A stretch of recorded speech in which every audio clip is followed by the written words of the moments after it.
Please like, share this video and subscribe to my YouTube channel. ఓ మారుమూల గ్రామంలో ఉన్న ప్రజలు తమ ఊరికి జరిగిన చెడు గురించి ఎప్పుడూ గుసగుసలాడుకుంటూ ఉంటారు.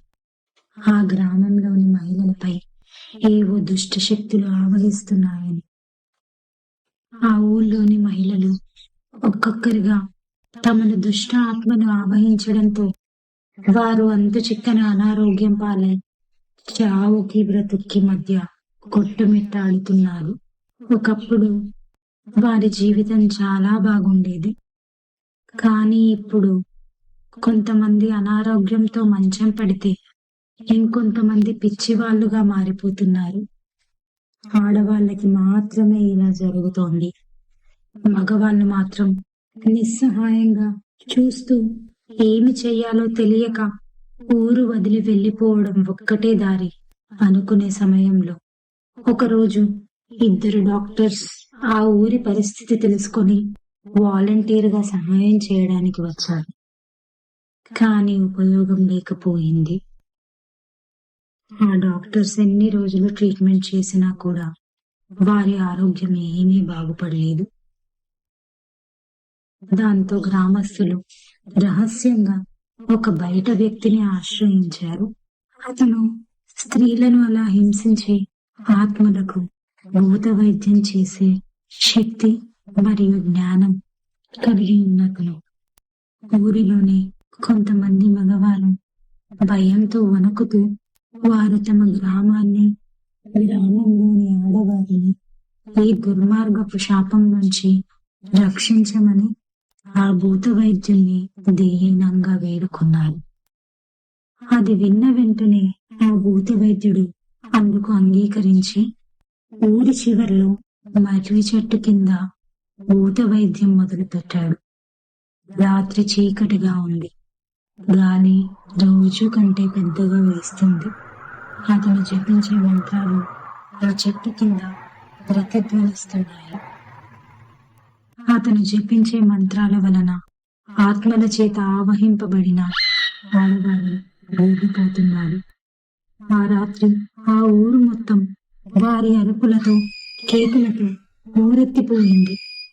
మగవారు ఏడుస్తూ మంచు జరగాలని దూరంగా కూర్చొని దేవుణ్ణి తలుచుకుంటున్నారు. మంత్రజపం ఇంకా పూజ పూర్తయ్యే సమయం రానే వచ్చింది. చివరికి పూజ పూర్తి కాగానే ఒక్కసారిగా నిశ్శబ్దం అలుముకుంది. ఆత్మలు ఆ ఆడవారిని వదిలి వెళ్ళిపోయాయి అనుకునే సమయంలో ఆ స్త్రీలంతా ఒక్కసారిగా ఇంకా కోపంతో కళ్ళు పెద్దవి చేసి చూడటంతో ఆ భూత వైద్యునికి భయం వేసింది. అక్కడ కూర్చున్న మగవారు కొంతమంది భయంతో వెనక్కి ఊర్లోకి పరిగెత్తడం మొదలుపెట్టారు. అంటే ఆ భూత వైద్యుడు ఆ ఆత్మలను తక్కువ అంచనా వేశాడు. అతని భూత వైద్యం విఫలమయ్యింది. అతను కూడా భయంతో వణికిపోతూ ఆ ఆత్మలను పారద్రోలే శక్తి తనకు లేదని తెలుసుకున్నాడు. ఆ దుష్ట ఆత్మల ఆధీనంలో ఉన్న స్త్రీలు పిచ్చి పట్టినట్టు నవ్వుతూ మట్టిని దున్ని తల మీద ఎత్తిపోసుకుంటూ ఆ భూత వైద్యాన్ని ఎగతాళి చేస్తున్నాడు. అతను చేసిన భూత వైద్యానికి వీరుడు పని చేయకపోగా ఆ ఆడవాళ్ళు ఇంకా ఎక్కువగా పిచ్చి పట్టినట్టు ప్రవర్తించసాగారు. మళ్ళీ ఆ గ్రామం ఇదివరకులా మారిపోయింది. వారం రోజులుగా గ్రామం దుస్థితి మరింత దిగజారుతుండగా మగవారు నిద్రలేని రాత్రులు గడపసాగారు. అప్పుడే కలవరం పుట్టించే ఒక విషయం తెలిసింది. ఆ భూత వైద్యుడు కనిపించడం లేదు. ఆడవాళ్ళు మతిస్థిమితం లేకుండా ఇష్టం వచ్చినట్టు చేస్తున్నారు. ఆ ఊళ్ళోనే ఉండే ఒక పూజారి అసలు భూత వైద్యుడు ఏమైపోయాడు చూద్దామని ఆ రోజు రాత్రి భూత వైద్యుని సొంత ఇంట్లోకి ప్రవేశించాడు. ఇల్లంతా వెతికి చూడగా ఎక్కడా అతని జాడ కనిపించలేదు. అక్కడక్కడ కొన్ని పుస్తకాలు, చేతబడి క్షుద్ర పూజలకు సంబంధించిన వస్తువులు మాత్రమే కనిపించాయి. ఎక్కడ కూడా చేతబడికి నివారణ లేదా శాంతికి సంబంధించిన పుస్తకాలు ఏమీ కనపడలేదు. దాంతో పూజారికి అనుమానం కలిగింది. అంటే ఆ భూత వైద్యుడు గ్రామంలోని ఆత్మలను తరిమి కొట్టడానికి కాదు, వాటిని ఇంకా బలపరచడానికి ఆ పూజలు చేసినట్టు పూజారికి అర్థమైంది.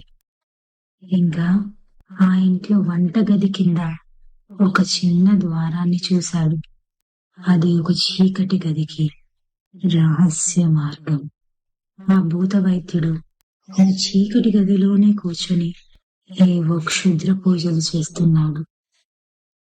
అది గమనించిన పూజారి తిరిగి ఊళ్ళోకి వెళ్లి గ్రామస్తులందరికీ ఆ భూత వైద్యుని మోసం గురించి చెప్పాడు. కోపంతో రగిలిపోయిన గ్రామస్తులు ఆ భూత వైద్యుని చంపడానికి అతని ఇంటి ముందు గుమ్మిగూడారు.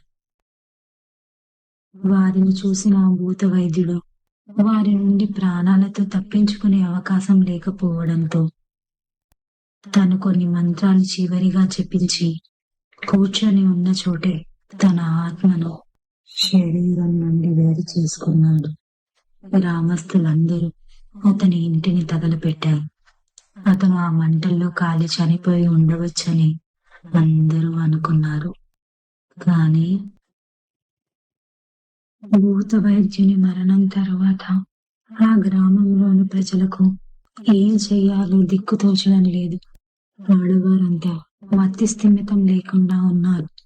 వారి శరీరం నుండి చీము రక్తం కారుతుంది. జుట్టు రాలిపోయి చర్మం మీద పొట్టు ఊడిపోతుంది. ఆ శాపగ్రస్త గ్రామంలోని స్త్రీలను కాపాడుకోవాలంటే ఏదో ఒక దారి వెతకాలి. అందుక పూజారి ఎన్నో చోట్లకు వెళ్లి ఎంతో మందిని కలిసి తమ ఊరి సమస్యకు పరిష్కారం చెప్పమని అడిగాడు. అయితే ఏమీ లాభం లేకపోయింది. చివరిగా తను కాశీకి వెళ్లి అక్కడ ఎన్నో ఏళ్లుగా దీక్షలో ఉన్న ఒక యోగిని కలవడంతో ఆ యోగి పూజారికి అసలు ఆ ఊరికి పట్టిన దుస్థితికి కారణమేమిటో ఇలా చెప్పాడు.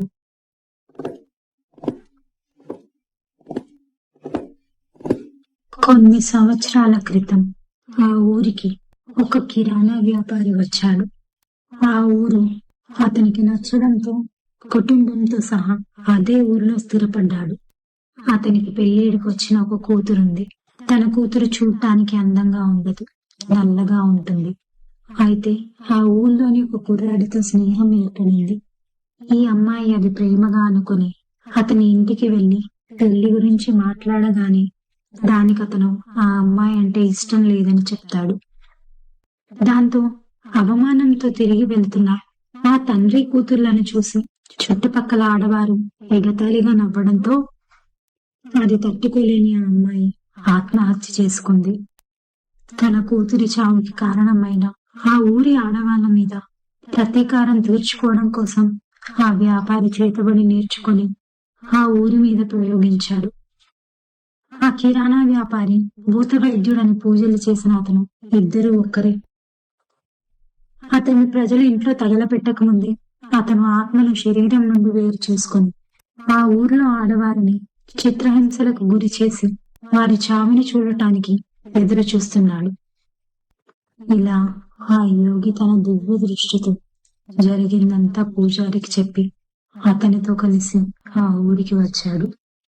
ఆ యోగి చెప్పినట్లుగా పూజారి చేత కొన్ని శాంతి పూజలు జరిపించి ఆ భూత వైద్యుని ఆత్మను అతన్ని కాల్చి వీడిపడిన ఇంట్లోనే బంధించారు. ఎంతో కష్టంతో చేసిన ఆ విరుగుడు పూజ వలన అనారోగ్యంతో బాధపడుతున్న ఆ గ్రామంలోని స్త్రీలు నెమ్మదిగా కోలుకున్నారు. కాలక్రమేణా గ్రామం యొక్క కథ అందరికీ ఒక హెచ్చరికగా మారింది. అది తరతరాలు ఎవ్వరూ మర్చిపోకుండా చెప్పుకునే కథ. తల్లిదండ్రులు ఇప్పటికీ తమ పిల్లలను ఆ కాల్చివేయబడిన ఇంటి వైపు వెళ్ళొద్దని అంటారు. ఎందుకంటే ఆ భూత వైద్యుని ఆత్మ అక్కడే ఆ చీకటి గదిలో విడుదల కోసం ఎదురు చూస్తుంది. తిరిగి వచ్చే అవకాశం కోసం ఎదురు చూస్తుంది. ఇంతటితో ఈ కథ ముగిసింది. జై హింద్.